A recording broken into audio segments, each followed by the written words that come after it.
What's up, everybody? This is Reese from C Manga, and welcome to my review of Hajime no Ippo Chapter 1093, Mental State.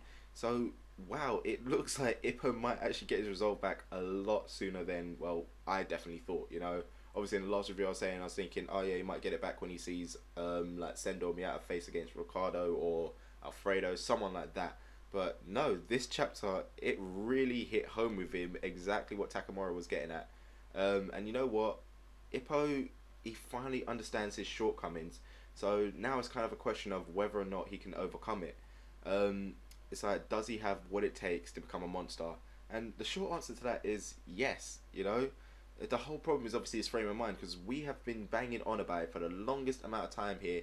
Ippo needs to basically start thinking for himself and stop fully relying on Kamigawa. You know, the way you saw Mashiba and Sendo, it was kind of like, you know, when they got into the ring, their whole expression completely changed. It's all in their eyes, you know, they have that determination to win. It's not obviously, I think I can win, it's no matter what, I am going to win. And we all know that Ippo, he's had flashes of that in quite a few of his fights, you know. It's the ones obviously where you see him getting beat down, and no matter what, he goes down, he gets back up. Or sometimes it's like he's getting beat down, but no matter what, he never drops a knee. It's like, granted, that doesn't always work for him. Obviously, you know, you got the Date fight, he just took one too many hits and then just went flat on his face, sprawled out. Hell, even with the Alfredo fight, same type of thing, you know. It's like he had that kind of like that determination, but there's obviously that thing playing in the back of his head, which obviously I'm going to get into. It's like, it's all about obviously the determination to win no matter what. But the way Ippo always went into it, he even said it himself, he goes in to see what his limits are. It's like, that right there is just not right. He should never be thinking what are his limitations. It is always about surpassing his limitations, you know. So right there he's kind of always holding himself back. It's like the title says, you know, he doesn't really have that mental state. So that's literally what's holding him back that whole time. Is like, I need to test how good I have become. It's not, you know, this is what I'm gonna do, I'm gonna win no matter what. It doesn't matter about limitations or anything, you break through them. Because that's what Sendo and Mashiba did, you know. Obviously you saw it in their matches, even when they were backed into the corner hard, looked like they're gonna lose. It's like, no, they just burst forth and broke those limits here which people are placing on them and took the guy out. So yeah, that is pretty much what it is. So I'm kind of now hoping that the fact that Ippo knows exactly what's wrong with him, that's obviously the first step, admitting it. So now he's going to obviously work on it and start getting back to proper form. But the question is what's going to happen next, because obviously he's definitely going to start getting apologies from Kamigawa. Seeing this Takamura fight, which is coming up next, maybe that will inspire him a bit more. Then he might try to talk to Takamura. Takamura can give him some more encouraging words. I say encouraging, but it's kind of like, you know, in the Takamura sense of encouraging, which is like, I'm going to knock you down a hell of a lot, I'm going to take the piss out of you, but when it comes to it, I will give you this good advice.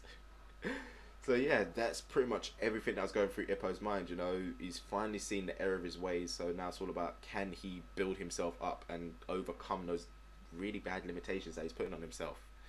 But yeah, finally, on a lighter note, I must admit, I did kind of love the excuses that the guys were giving. You got Itagaki just like, oh yeah, Imai was a friggin' cheat, you know, the way he came at me straight away, he didn't even touch gloves, he just come running at me and locked me into a corner, and that's why I lost. It's like, no, that right there is strategy. It's like, Kimura's just like, oh yeah, I just didn't have enough stamina at the end of it, you know. It's like, oh, I just wish I had some more stamina. It's like, you could have run more to get into, you know, for preparation days. You know, you haven't got that much stamina. You know, you're not very good with stamina. And then with Aoki, he's just like, yeah, no matter. It's like, that guy was just stronger than me. It's like, I love the way he just put that. It's like, no, the guy was just stronger than me, no matter what. So it's kind of like, they all just kind of need to start kind of knuckling down. It's like, especially with Itagaki, because with him, I don't know. It's like, you don't know what camp to put him in. Is he going to be on the side? He's kind of just like floating in no man's land. Is he on the loser side with Aoki and Kimura? Is he on the winner side with Ippo and Takamura? You know, and now even Ippo is like, where's his standing going? He's slowly starting to edge towards the kind of loser camp. You know, he's edging towards the no man's land. So it comes down to now, are they all going to be now fully inspired to stop using excuses and just get their ass in gear and just break all of their limitations that people are going to be putting on them? Because we've definitely seen it before with Itagaki as well, you know. Like, when everyone's thinking, oh no, the next thing, he comes out, it's like, yep, he's a new Speed King, for God's sake. He goes into that crazy ass concentration mode. That's what they all kind of need to get back to. So yeah, that is it with this chapter. Basically, really happy that Ippo's finally seeing the error of his ways. It's like, it's now all out there. Ippo's finally up to the same kind of Ippo's basically now finally there with the rest of us. You know, he's finally caught up, knowing that what's wrong with him. So hopefully he can get back to it, get his state of mind back, and finally get himself back on that pedestal. You know, get back out there into the world. So yeah, that is about it from me with this chapter, guys. You know the usual thing to do at the end of these. Let me know what you thought about the chapter in the comment section below. And as usual, don't forget to check out other things to do on the channel. So I'll see you on the next video.